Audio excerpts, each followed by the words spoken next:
from the Kres podcast.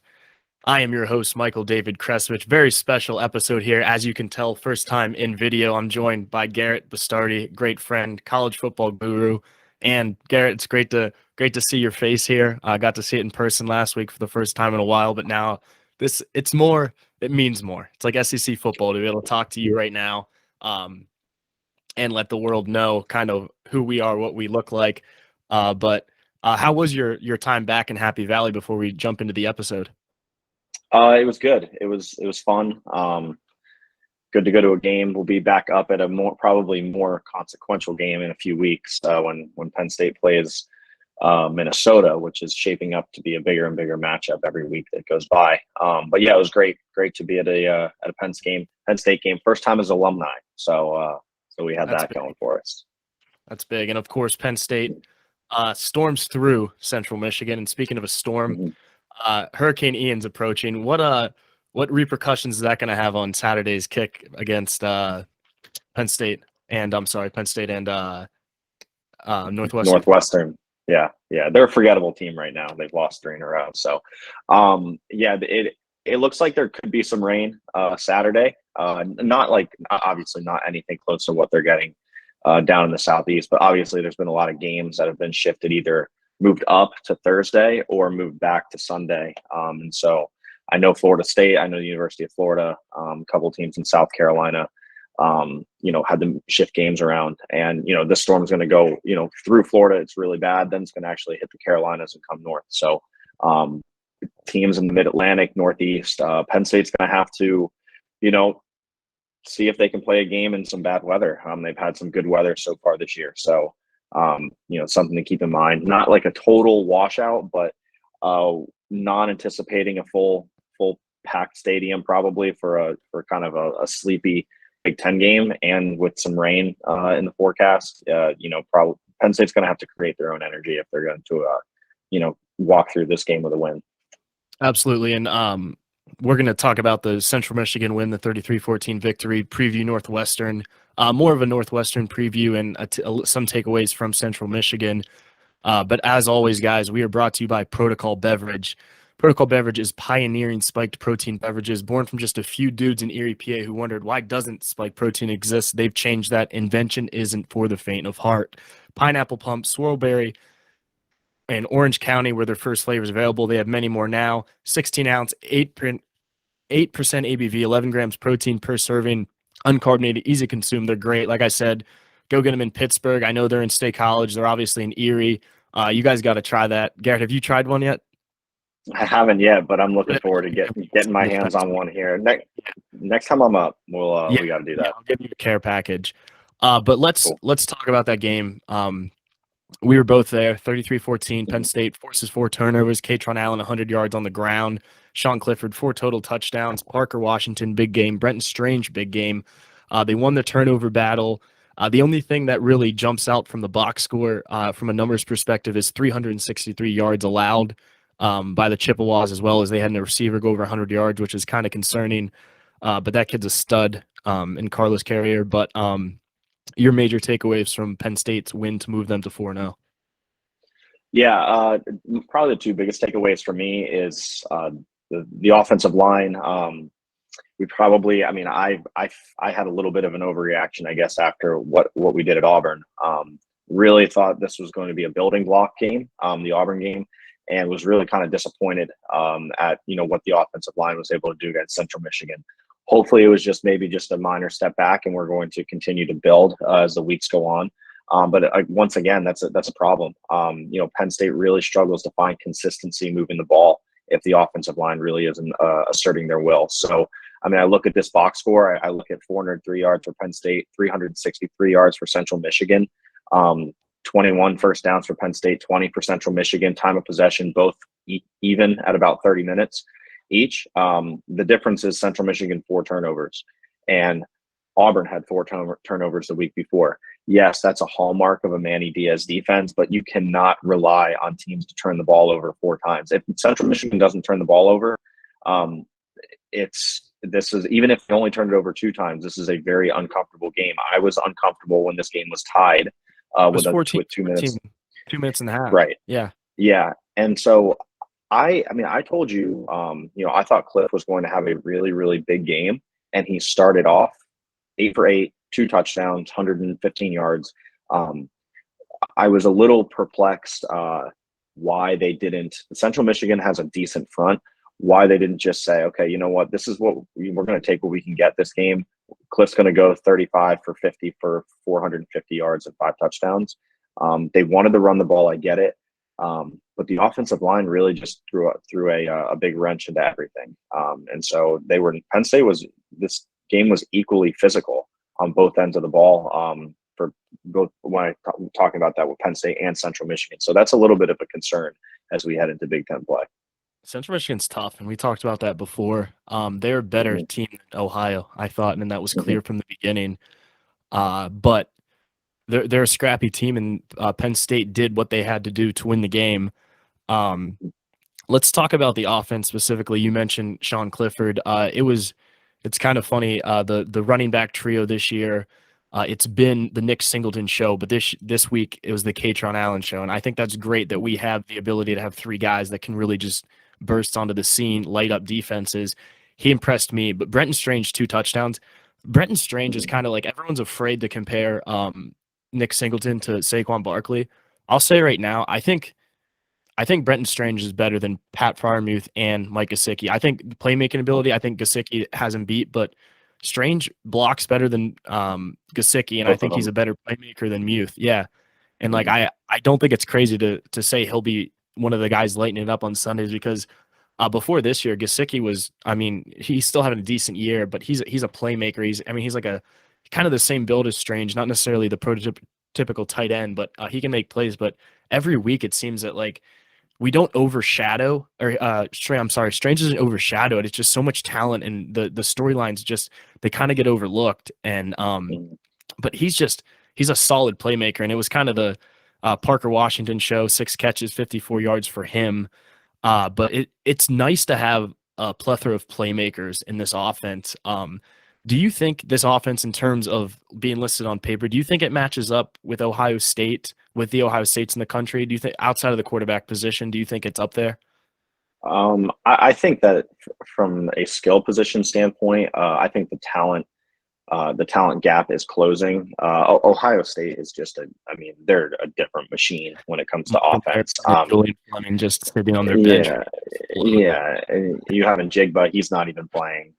You have the freshman out from Washington, the 5-star in there. Has a name that's difficult for me to pronounce, so I'm not going to say it. But the new 5-star freshman at Ohio State, he was the one that stepped up this past weekend against Wisconsin. They're a different animal. I will say I do think the one team with the secondary in the Big Ten to maybe match up with them would be Penn State's. But from a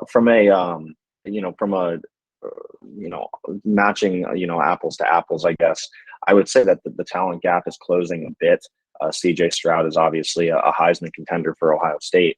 But if I keep going back to, Penn State looked, so workmanlike against Auburn when you have physicality up front. And that's the difference between the great teams and the good teams. Ohio State last year was the one year they really didn't look that great because they didn't have physicality up front.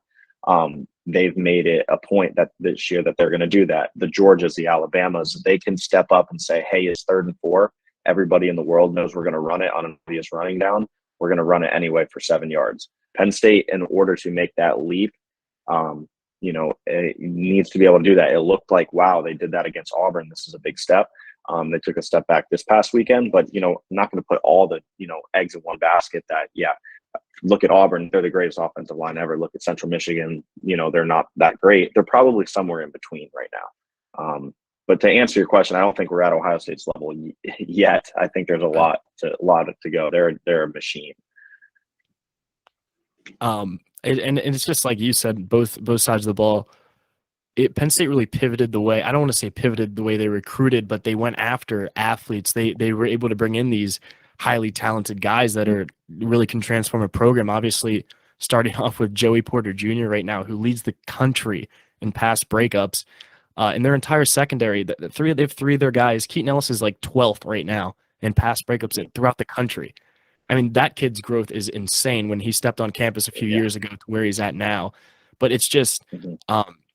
And it's talking to the guys in the program, and then the thing, and it's the national news is the way that Penn State staff been able to develop these guys. It's the combination of bringing in talented guys with crazy ass work ethics and bringing in guys and just developing, seeing what they have, their potential, developing them, and the coalition of both of them coming together. Mhm. And obviously, way more talent on Penn State's sideline than Central Michigan's, and that was apparent. But 33-14, 4-0. One thing that Coach Franklin said after the game, quote, in terms of the critical areas, and this is like what me and you just said, I wouldn't say it felt like this, but we won all of them, and they did. They Mhm. played a ton of guys. I think it was 59 they ended up playing, which is absurd. I saw that Liam Clifford was in on like the second series, and I was wondering what it was a little head scratcher there, but they took care of the Mhm. ball and they won. The most important Yeah. thing right there, like you said, win the turnover battles, keep everyone healthy. Yeah, and we've seen a lot of teams so far early in this season lose games like this. So, for Penn State to go out and win, by 3 touchdowns, had the backups in kind of early, and I completely understand. And Coach Franklin spoke extensively about that, after the game, and then in the weekly press conference earlier this week. They're trying to build depth, and so yeah, it looked to me the game was actually fairly similar to Ohio, where from the 7 minute mark in the first quarter on, where it was just kind of a gradual buildup. We did get off to the quicker start we talked about last week. That certainly happened, and then things just kind of went a little haywire. But yeah, I mean, a lot of teams have been losing these type of games early in this season. So to go out and be wow, we didn't look very good and won by 19. I think that's encouraging. You have to go and win these games. And the same thing is going to happen this weekend. You're a 25-point favorite, 26-point favorite. You got to go out and win by 3 touchdowns. Yeah, I think Central Michigan's offense is going to score. I don't think Northwestern scores 14 points before we get into that Mm, preview. But Penn State moves up to 11 in the AP poll. They're hmm going to host their first Big Ten game of the year against a weird Northwestern team, because we saw them go to Ireland and beat what we thought was a good Nebraska team, and then they imploded. hmm Obviously, Scott Frost not there anymore, but Pat Fitzgerald. Um, 17th year there, which is absurd. Um, hmm but they've lost to Duke, Southern Illinois, and Miami, Ohio, and hmm they're just not plain and simple, not a great football team, but they're scrappy. Like I said, it's a hmm 3:30 kick. Um, and just before we really dive into the X's and O's of Northwestern, what's the one thing? I know we talk about this every week. We talked about it 2 weeks ago. We need a convincing win over Ohio. And last week we hmm said we need to fix up, tune everything. Heading into this Northwestern game, you kind of previewed at the beginning of the show, Garrett, when you said the weather. Maybe it's going to hmm be a scrappy. Maybe it's going to be like a 24-3 win, punt, punt, punt, Big Ten game. Sunday hmm morning when you wake up and you know Penn State did this thing, it's going to give you that much confidence heading into the bye week before the gauntlet of the schedule. Uh, yeah, a pad. We call it like a padlock stat. Our friend Josh Pate talks Yeah. about this all the time. Padlock stat. For me, 200 yards on the ground. Penn State gets 200 yards on the ground. However they do it, whether it's through a combination of Cliff and Katron Allen and Singleton and Kevon Lee if he's back and healthy, then I think that things will have gone pretty well. Would also like to see Cliff have more touchdowns than turnovers right now, and that's how it's been so far this year. So let's keep that going. And so, but the story is going to be the same to me. That the thing that's going to make or break this team, whether they can go 11-1 or whether they're going to go 9-3, is the physicality up front on offense. So it sounds like a broken record. That's what I'm looking for. I want to see this team take games over a little bit more in the running department. And if you can do that, then I'll wake up Sunday and if it's a 28-3 game, but Penn State ran the ball for 275 yards and had 2 guys over 100 yards. That would be a very, very promising performance against a Northwestern team that, keep in mind, the last time they won the Big Ten West, they were 0-3 in non-conference play, right, and 7-2 in conference play. This isn't the first time and they're 1-0 right now in conference play. They're leading the West Division with a couple other teams with 3 out of conference losses. So now it's a little inexplicable, if you ask me, that they lose to Southern Illinois, which is an FCS team. Not good. It's not like playing North Dakota State or a South Dakota State. They're not good. And losing to a Miami of Ohio, that's difficult to justify as well. So, but yeah, so that physicality again is going to be my message until we see consistency on that end. Yeah, I think that's a good point. I think you have to take into consideration that these games, like a Pat Fitzgerald team, it's not going to be. I don't want to say that Penn State's going to storm it. It's not going to be close. I think Penn State handled it, but they're scrappy. They're gonna fight. Obviously, if you know who Pat Fitzgerald was as a player, who he is as a coach, his philosophy, that's what he does. And sorry, just figuring out this camera thing. So just a quick personnel flyover. It starts with their quarterback with Ryan Helinski, who actually has thrown for nearly almost 400 more yards than Sean Clifford, you don't grade a quarterback based on how many yards he throws, obviously, but that's something to keep in mind. 5-3 touchdown interception ratio. Evan Hull's their running back, and he kind of does it all for them. He's their leading rusher, receiver. He's kind of a nice scat back out of the backfield, 370 yards on the ground, 3 touchdowns, and then Cam Porter's their other guy. Outside of those two, no one else has over 10 yards rushing. So it's really just those 2 guys in the backfield. Unlike Penn State, I think has 5 guys with a significant amount of carries. And like I said, their receiving outlook, Hull is their leader in receptions and yards, which if your passing attack is predicated on your running game or running back, you don't have a passing attack. It's the McCaffrey theory that you can't be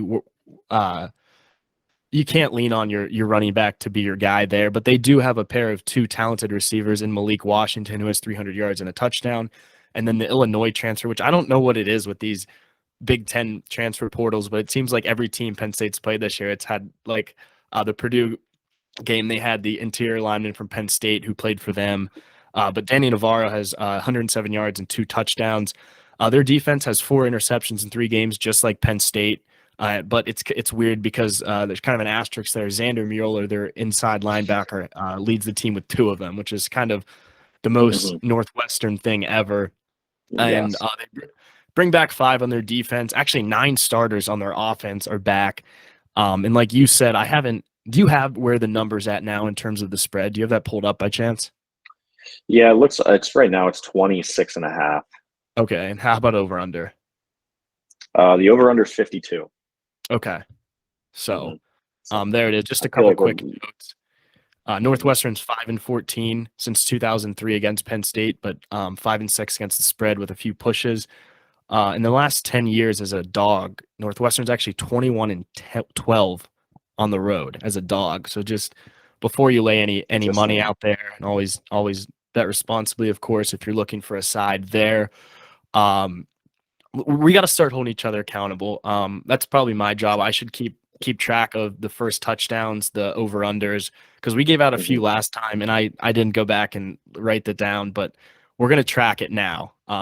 So before I did not hit the over. Did not hit the over last week. So. Yeah, Penn State obviously under in the away hit there. The over was sneaky there. I thought it would turn into a scoring fest late, but like you said, but Tinsley first touchdown. Who did you say for the first touchdown last week? Oh gosh, I don't even remember. Maybe Parker Washington. I'm fairly certain I said Parker Washington. So before we dive into predictions, let's do some props here. Who's scoring the first touchdown besides Nick Singleton? Probably Tinsley. I'll go with Tinsley. All right. Yep. I'm gonna say Bretton Strange. That's probably the favorite there, I would say. Yeah. Let's play over/under game. We said last week, big game out of Sean Clifford. I think he ended up only throwing for little over 200 yards, of course. With knowing the weather, over/under 230 yards passing, Sean Clifford. Yeah, I like under. I think they're going to really try to establish the run. And so I'm going to like the under here. And I think it'll be a workman. Like, I think it'll just be under because they're not going to throw a ton. I Yeah. think it could be a 15 for 22 type of ball game for them. But we'll see. Could be way off if they can't run the ball early. If they notice that Northwestern is going to stack the box and force them to throw, that could be way off. So, Uh, so this or that. don't put the house on what I'm saying there. It's a not confident under. More Northwestern punts or Penn State pass breakups. Sorry, no. Let me redo that. More Northwestern punts or touchdowns. Okay, I'm gonna say punts. Yeah, I'm gonna definitely say punts. If we're in real trouble if they score more touchdowns than they punt the ball. That was an easy question there. But There we go. what do you have score wise? What are you feeling for this game? Little leery, especially after last week. It's a bit of a look ahead game. Just getting a win would be great. Getting to the bye week and then knowing that the gauntlet comes up the next 3 weeks with Michigan, Minnesota, and Ohio State. Northwestern's going to move the ball. Looking at Penn State's pass defense, yes, they're opportunistic. They have a lot of talent. Teams are throwing the ball a ton on them. They're still giving up a lot of big plays and 275 yards through the air a game. That's a lot. That's good for 91st in passing yard defense, which is not a great number. And Northwestern can throw the ball around a little bit, which is surprising. It's not typically how they do things. And so I think it's going to be similar to last week's game against Central Michigan. I think Penn State will I do not think they'll cover. I think they'll win in a way that it's sort of, you don't feel super great about it 2.5 quarters in, and then it starts to pull away a little bit, assuming they win the turnover battle again. So something like 31-14, 31-17, something like that. Northwestern will move the ball. You can't just say 31-17 or 31-14. Remember, we're holding one another accountable. Oh, okay. Accountability. Okay. We'll go 31-17. You sure? Yeah, 100%. Okay. No, Closer than the experts think. I like the same thought as you. It feels like the same game. So is Hurricane Ian going to get to State College, or what's going on with that? Yeah, I mean, I think you're not going to see any you're not going to get any wind by that point, but you're looking at the potential for, low clouds, some periods of rain, sometimes heavier ball be a little slippery. I don't think we're going to see something crazy like inches of rain during the game. So it's just going to be kind of a dreary day. One of those days that you get up in the morning, it's just kind of low clouds, and as the day goes on, there's kind of a little bit more rainfall. Nothing totally crazy, that we're not used to for Central Pennsylvania first weekend in October. I think temperatures will be mid to upper 50s. Ball will be a little slippery, and it's the biggest thing is the first time Penn State's played in any sort of weather all year, and so that's where I think there could be some factor. But we're not looking at a deluge where there's sliding all over the field and there's mud and none of the students are there because it's raining too hard. It's I don't think it's going to be anything like that. Gotcha. And obviously, if you guys don't know who Garrett is, he's very, very what's the word? I'm not just asking him about the weather, just ask about the weather. He knows his stuff, and he's very very educated on the subject, and a great Twitter follow for that. I try to understand all the Dopplers and the S stuff plus you might be. S plus. That's the only thing that I know. I understand that I'm learning. But yeah, that's absolutely. That's Garrett. But you have 31-17. I have 28-10 around there. And let's bring back a fun segment that we haven't done yet this year that was fun to do last year, where we talk about our favorite alum from the team Penn State plays, and this week it's Northwestern. Obviously, a ton of notable people. Since I went first the last game last year, completely making that up. You can go ahead. We'll do three. We'll snake it. And this does obviously Okay. it's last year. I think we started off by doing like our favorite, and then it turned into the funniest and the most absurd ones. So Yeah. that being said, I'll let you pick here.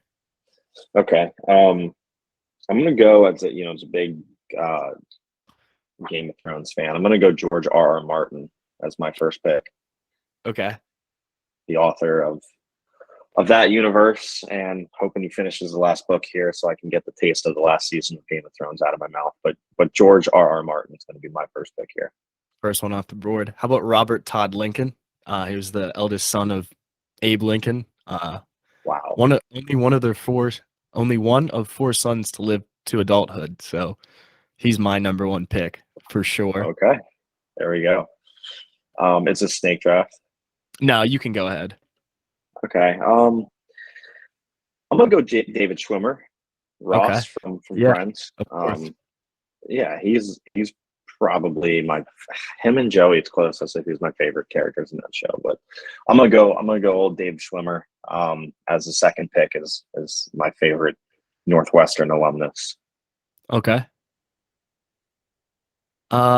This is tough. Oh, Craig Sager. Rest in peace. Of course, he was a Okay. great guy. I mean, we could do our own on broadcasters, journalists from there. They have so Obviously many. Greeny. Didn't Greeny go Yeah, there? I'm not picking him. Joe Girardi's another one. Trevor Simeon, which is hilarious. Okay. I mean, there's you guys can look it up, but those are just some nice ones that you can remember. But just know that Abe Lincoln's one of his only son to make it through adulthood, Northwestern guy. Yeah. And we got one pick left. Is that we're going three today? One more. Yep. Hmm. There's a few here. I can have a least favorite. My least favorite is probably Stephen Colbert at this point for a multitude of reasons. Yeah. Who Big Joe? My dad was actually on his show one time, so that's funny. Really? We'll go Zoe Deschanel. I'll go her as my third pick. She's in Who's That Girl or whatever. What's that show called? Hey, what's that show called? New Girl. Yeah. New girl. Oh, I know who you're talking about. Jess. Yeah. So she's also in Yes Man with Jim Carrey. So okay. that's where we know her from. This is the lowest hanging fruit, but Hugh Hefner. He was Okay. he was I was a going to leave that theolo- one for you. who transformed the world. Men's rights advocate. Yeah, but those are the Northwestern alum, of course. What other games are you looking forward to before we wrap up here this weekend for the college football landscape? Before Penn State heads into the week? It's a good question. I mean, A&M has a tough game on the road as a dog at Mississippi State on Saturday, same time the Penn State's playing roughly. And yeah, so I would say that's a game I'm looking forward to. Michigan is at Iowa. That's Iowa crazy. has won. Kick. Yeah, it's here one there. Yeah, well, actually 11 here. It's the other way, Mike. So we're back. We're actually back in time. So everything that goes on there, I know what happens. An hour later. So, but yeah, Michigan's at Iowa. Yes, Iowa's won 5 of 6 top 5 teams at home. This is where most of not all of those games have been at night. Kinnick is just a different place at that time, and I do think that night games matter out there rather than an 11 a.m. start. And so you can thank Fox for ruining that atmosphere as well. Like they'll ruin the Penn State, Ohio State atmosphere in a month, and I won't be apologetic about that. Alabama at Arkansas looks like a very, very interesting game to me. Arkansas just lost on what a lot of those at A&M are calling the oink doink. They missed a game-winning field goal off the top of the upright. It was almost like a trick shot. And so they're in back against the wall mode here. They're a 15-point dog at home against Alabama at 3:30 on CBS. And I think that Arkansas is going to push them The last time Alabama was on the road, it was not a great showing for Alabama at Texas. And then the last game I'd mentioned, potentially in the midst of a driving rainstorm, will be number 10 NC State at number 5 Clemson at 6:30. Clemson survived a double overtime shootout against Wake Forest last week, so we will see. But it's a good slate of games this Saturday. Ole Miss, Kentucky. Yeah, there you go. I was leaving that one for you there, brother. The fighting Lane Kiffin's our boy. To be in Oxford this weekend. That's all I can say. We got Lane Kiffin, and we got our boy Will Levis on the other side. So it's an interesting game. Yes, yeah, for sure. Thank you very much, guys. Thanks for listening. Drop your score predictions down below, as well as first touchdown. If someone gets the first touchdown, we'll announce it on the next show, and we'll give some kind of protocol giveaway. Of course, not the actual one. We're not advocating drinking alcohol. We'll send you a wristband or a sticker or something if you're able to get the first touchdown. But Garrett, thanks for joining me as always. Guys, thanks for listening. Yeah, Mike. Yep, take care.